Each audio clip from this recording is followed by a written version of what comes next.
Varahi silks మన నెల్లూరులో September 25వ తారీఖున గొప్ప ప్రారంభం.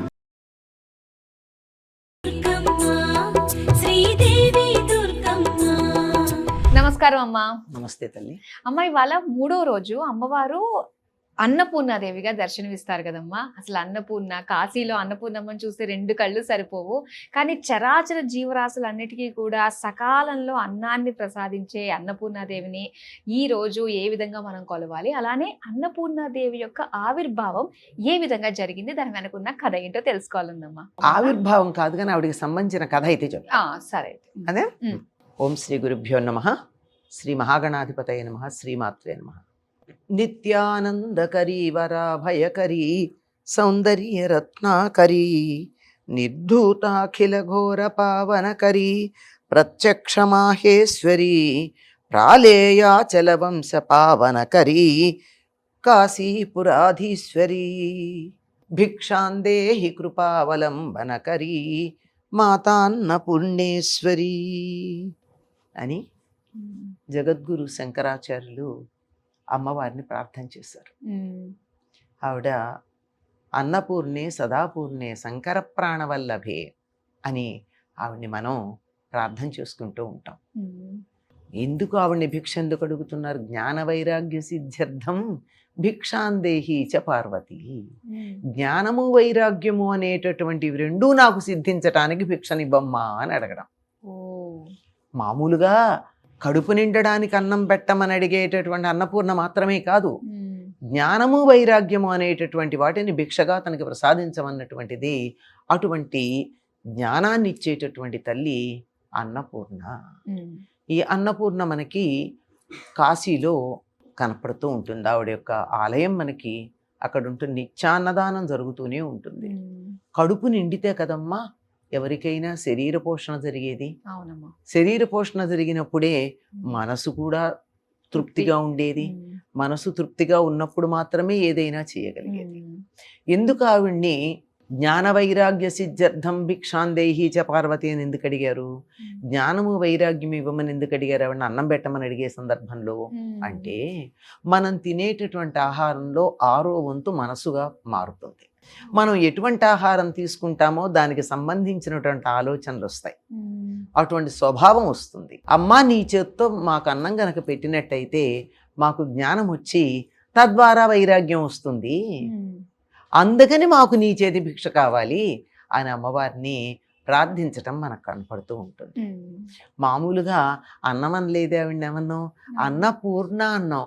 కడుపు నిండా అన్నం పెట్టేది, నిండుగా అన్నాన్ని ఇచ్చేటటువంటి తల్లి.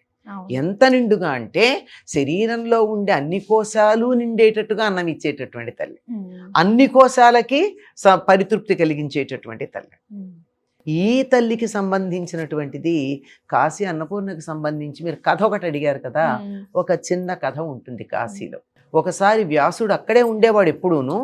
ఒకసారి వ్యాసుడిని పరీక్షిద్దామని చెప్పి 7 రోజుల పాటు అన్నం దొరకకుండా చేశారు. కాశీలో ప్రతిరోజు అన్నపూర్ణాదేవి మధ్యాహ్న సమయంలో కుతపకాలం అనే పదం వాడతారు. అంటే సూర్యుడు సరిగ్గా నడినెత్తికి వచ్చేటటువంటి సమయంలో బంగారు పాత్రతో అన్నం వడ్డించడానికి సిద్ధంగా ఉంటుంది చెలికత్తెలందరూ తన చుట్టుపక్కల ఉండేటట్టుగా. అంచేత కాశీలో ఎప్పుడూ ఎవరు అన్నము అని అడగరు, అడగాల్సిన అవసరం లేకుండా అన్నం పెడుతూ ఉంటుంది. మధ్యాహ్నం అయ్యేటప్పటికీ అన్నం అసలు వితరణ జరుగుతూనే ఉంది. ఈ రోజు కూడా అలాగే జరుగుతూ ఉంది. గమ్మత్తుగా అన్నం అంటే తినే ఆహారం అని మనకు అర్థం, ఏది తింటామో అది అన్నం. కానీ మనకి దక్షిణాత్యులకి అర్థం ఏమిటి? అన్నం అంటే వరి అన్నమే. ఇదే అన్నం మీకు కాశీలో కనపడుతుంది. మిగిలిన ఉత్తర దేశాల్లో ఎక్కడా మీకు వరి అన్నం కనపడదు, బియ్యంతో వండిన అన్నం కదా. ఒక కాశీలో మాత్రం మరి ఏమిటో తెలియదు, వరి అన్నమే మనకి బాగా కనపడుతూ ఉంటుంది, అమ్మవారు వడ్డిస్తూ ఉంటుంది అంటారు. ఈనాటికి కూడా అటువంటి అన్నం మధ్యాహ్న సమయం అయ్యేటప్పటికీ అలా ప్రవహిస్తూనే ఉంటుంది ఆహారం. అటువంటి కాశీలో 7 రోజుల పాటు వ్యాసుడికి అన్నం దొరకల. అన్నం దొరకకపోతే 7వ రోజు ఆయనకి కళ్ళు చీకట్లు కమ్మాయిట. చక్షులు 2 చిమ్మ చీకుటలుగాన్ భిక్షాపాత్రం హట్టంబునైన వైచినన్ అన్నాడు. ఆయనకి ఎంత కోపం వచ్చిందంటే ఆ కోపంతో అన్నం దొరకలేదని తనతో పాటు తన శిష్యులు ఉన్నారు, వాళ్ళకు కూడా దొరకల. అందుకని ఆ భిక్షాపాత్ర దారిలో ఉన్నటువంటి రాతి మీద వేసి కొట్టాట. కొట్టేటప్పటికి కొట్టి ఊరుకున్నాడా, చేతిలో నీళ్లు తీసుకుని కాశీని శపించాలనుకున్నాడు. మాభూ త్రైపురుషి విద్య, మాభూ త్రైపురుషం ధనం, మాభూ త్రైపురుషే ముక్తి, కాశ్యాం నివసతాం సదా అని 3 తరాల వరకు కూడా కాశీలో నివసించే వాళ్ళకి విద్య గాని మోక్షం గాని ఉండదు అని శపించబోయాడు. ధనం ఏవి ఉండవని శపించుదామని ఇలా నీళ్లు తీసుకున్నాడు, కానీ చెయ్యి కదల్లా. కాశీని శపిస్తే శివుడు ఊరుకుంటాడా, చెయ్యి అలా ఉండిపోయింది. అప్పుడు ఒక ఆవిడ పిలిచిందిట, తిలతండుల న్యాయంతో, అంటే జుట్టు సగం తెలుపు సగం నలుపు ఉండి అలా ఉన్నటువంటి జుట్లు, అంటే అక్కడక్కడ నరసిన వెంట్రుకలతో, ఓ 50 ఏళ్ళు 60 ఏళ్ళు ఉంటాయేమో ఆవిడికి అంటాడు అని పిలిచి, వీణానిక్వాణం లాగా ఉన్నటువంటి గొంతుతో చెయ్యి పెట్టి ఓ సంయ వివరా రమ్మని పిలిచే, రమ్మంది. వచ్చి భోజనం భిక్షకి రమ్మంది. అంటే పెళ్ళా కొన్న కథాన నేనొకడనే భిక్షాన కుంబొత్తునో ఎల్లం శిష్యుల గుంచు ఒత్తునో నిజంబేర్పాటుగా చెప్పుమా అన్నాడు. బాగా ఆకలిగా ఉంది కదా, నేను ఒక్కడనే రానా, నా శిష్యులను కూడా తీసుకురానా అని అడిగట. ఇది శిష్యుల మీద ఎంత ప్రేమో చూడండి. అందరూ రమ్మంది, వచ్చాడు. స్నానం చేసి వెళ్ళిరానైనా స్నానం చేయండి గంగలో అంది.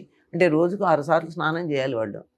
ఇంకా 3 సార్లు ప్రధానంగా చెయ్యాలి, ఇంకా మధ్యలో కూడా చేస్తారు. ఇలా త్రిశ్రవణ స్నానం అంటారు, పొద్దున మధ్యాహ్నం సాయంత్రం. అలా స్నానం చేయడానికి వెళ్ళి శిష్యుల్ని తీసుకొచ్చాడు.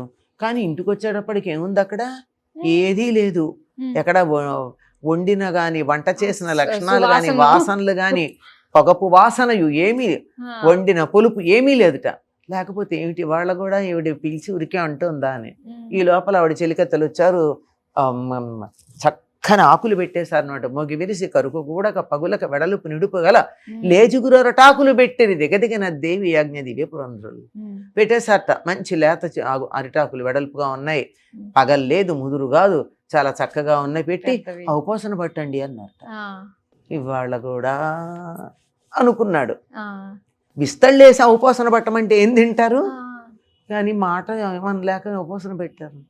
పట్టేటప్పటికీ ఆ ఉపాసన పెట్టేటప్పటికీ మొత్తం విస్తళ్లల్లో ఎవరెవరికి మనసులో ఏం తినాలనుంటే ఆ పదార్థాలన్నీ వచ్చాయి.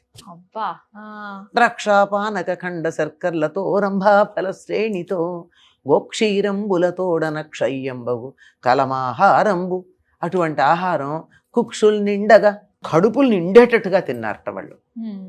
అన్నీ తిన్నాక చేతులు కడుక్కొని భుక్తాయాసం తీర్చుకుంటూ ఉంటే అప్పుడు వచ్చి శివుడును అన్నపూర్ణాదేవి కాశీ విశాలాక్షి ఇద్దరు వచ్చి అప్పుడు పెట్టాల్సినవి.